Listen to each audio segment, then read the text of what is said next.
Hey guys, in this video today, I'm going to show you, or I'm going to tell you how we find our Amazon products and what we look out for when launching products on Amazon. So over the past 4 years, we've been having a steep and very expensive learning curves when it comes to Amazon. So when we very first started to sell on Amazon, the marketplace was completely different. It was just starting out. Jungle Scout didn't even exist. Like it was a way back, if you will. And since then, we've gone through several different strategies. So in this video, I'm going to share with you what works right now, because we're selling multiple seven figures every year on Amazon. And the goal there is just to continue to grow it and then exit the business as the Amazon business itself. But we also grow out of Amazon. So we create a little brand outside of Amazon. And yeah, that's really what we do. So in this video, I'm just going to reveal to you how we pick products, because we pick products by very different criteria than you hear online.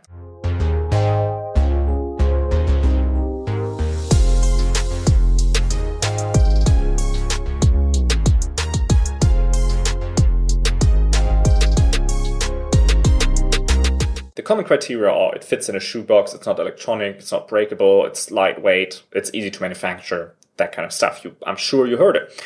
Now, when we started out on Amazon, that was the exact winning criteria. With that criteria, we could make sure we didn't have supply chain issues, we didn't have shipping issues, nothing would break.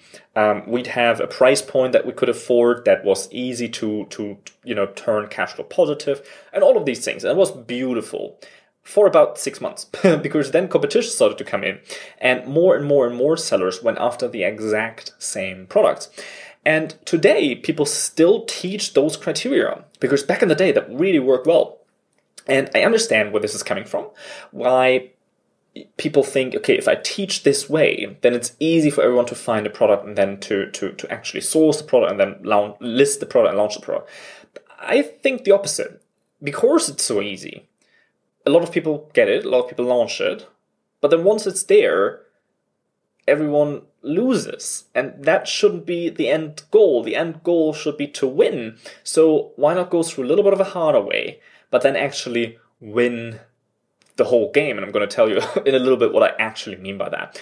Very first of all, my name is Niels Olderup. If you're new to this channel, please consider subscribing, because I'm living in China now for 7 years and I'm bringing you all kind of stories and news and anything from the sourcing world in China. I also own a sourcing company where we help private label sellers source products in China and help them get rid of all the hassle of finding a reliable supplier and shipping and all that kind of stuff. So if that's something you're interested in, just shoot me a message below or click on the link and schedule a call, and then we can just talk to you and tell you a little bit more about how we could help you. If you don't care about that and you just want to do it yourself and you're just starting out on Amazon, great, fair enough. I just want to give you a little bit of help here, because I think if you go by the common criteria, you are doomed. Okay, and here's why. All the tools that you use, whether that's Helium 10, Jungle Scout, whatever it is, it doesn't matter. All of these tools have a very limited database. So what you think when you use these tools is actually that you filter the whole Amazon marketplace. You type in your criteria and then it filters the whole Amazon marketplace and it spits out products that you can just pick and then sell, right? That's at least the impression that all the software companies give you. The truth, however, is a different one, because how these companies operate is they don't have the whole Amazon marketplace. They have a fraction of it. They have a part of it. And every week they kick out some products that they know no one will buy because they have a bad opportunity score. And then bring in new products. They just keep adding products to their database that they scrape from Amazon, right? So what you see is always just a window. You see some parts of the products with these softwares. Now, every week they're refreshing. Every week new products get thrown into the pool. So every week when you look, you find new cool products that you say, oh, this is my golden nugget product. This is the product that has little demand, that has a lot of demand, little competition, that I can buy for a good price, that is not breakable, not electronic, blah, blah, blah, blah. So you go through all of the criteria and you're like, oh, this is my winning product. The problem with that is that everyone else sees it too.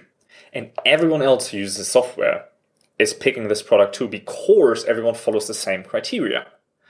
No one looks for the products that are heavy, that are expensive, that are electronic, that are easy to break. Why is no one looking for that? Because no one wants to go the extra mile. No one wants to go the extra step. So when we started selling, it was all nice and all cool. And over the time, we launched over 200 products because we had to keep launching more and more products because they kept failing.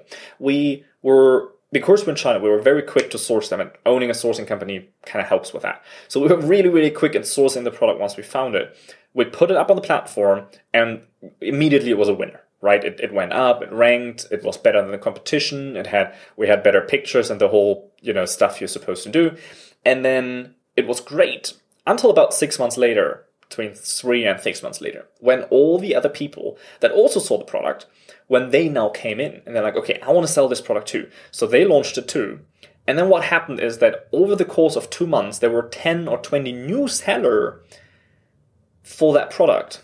Now, if you make your market research before and you look out into the market and you're like, oh, that looks cool. Like there's not much competition here, but there's demand. So I can do that. I see all of the competitions there. Their listing is bad. So I'm going to do a better one. Right? So then 10, 20 people launch their products with all better listings, with all better pictures, with all better descriptions, with all better titles, right? So what happens to the marketplace? The demand didn't change, but how many people offer the product changed. So now the competition changed. There was so much more competition, and then the product died. And this happened again and again and again and again, and we just were tired of it. So we started launching products that we just looked at, okay, if everyone follows this, what is the exact opposite? What is the opposite of what everyone else is doing? Everyone else looks out for cheaper products. Okay, we do something more expensive. Everyone avoids electronics. Okay, so we avoid electronics. So we go for electronics. Everyone avoids restricted categories. So we go for that. Everyone avoids products that have a lot of competition. So we go for the competition product. So we were just, launching different products. So we started launching sex toys. So we had these sex toys that were custom made with different rubber on them. They were app controlled, so they were not cheap and they were complicated. And they were, it was not the typical product. You couldn't even advertise it. You couldn't even use PPC. So we started launching those products, and that worked really, really well. It was definitely more difficult to source them. It was definitely more difficult to rank for them. But once we were there, it was simple. And then we just started adding other products. We started to add big products that people wouldn't go for because no one wants to sea ship products. We were actually paying the same price for sea shipping than other people were paying for air shipping, because our products were bigger, so they were more expensive to ship. But because we were sea shipping, our price was much better than theirs, and eventually it just comes down to the same thing. But everyone shies away from it because it's complicated to sea ship, which is not. So make sure to check the videos in this channel and subscribe, because there are videos where I actually break down how easy and simple sea shipping can be, especially if you don't ship whole containers. So make sure you do that. So we started launching these products, and then the product life cycle was a lot longer than we were a year or 1.5 years or 2 years for some products. There are some products now we went even a step further, and this is not something I recommend you to start out with. But what we do now is that we launched crazy competitive products. We look what has the most demand. We don't care about competition. We don't care about anything. Our goal is just we're going to become the number one seller for that product for the main keywords. And then we just look at what products do the majority of sales and the majority of profits after all, the costs are deducted. And these are the products that we launch. We don't care about how much competition is there, because we know now how to beat them. Now we have a team of 6 that full time just does Amazon. They don't do anything else, right? And that is how you win on Amazon. But if you want to start out right, and if you want to find products that actually, that don't die after 6 months, the competition isn't taking over, then why don't you do just the opposite? Maybe you go for products that are bigger. Maybe you go for electronics. You just make sure you have a proper quality control in China. Maybe you go for breakable products, but you just make sure that you have packaging that actually supports it. Maybe you go for products in a restricted category. Just get unrestricted. Okay?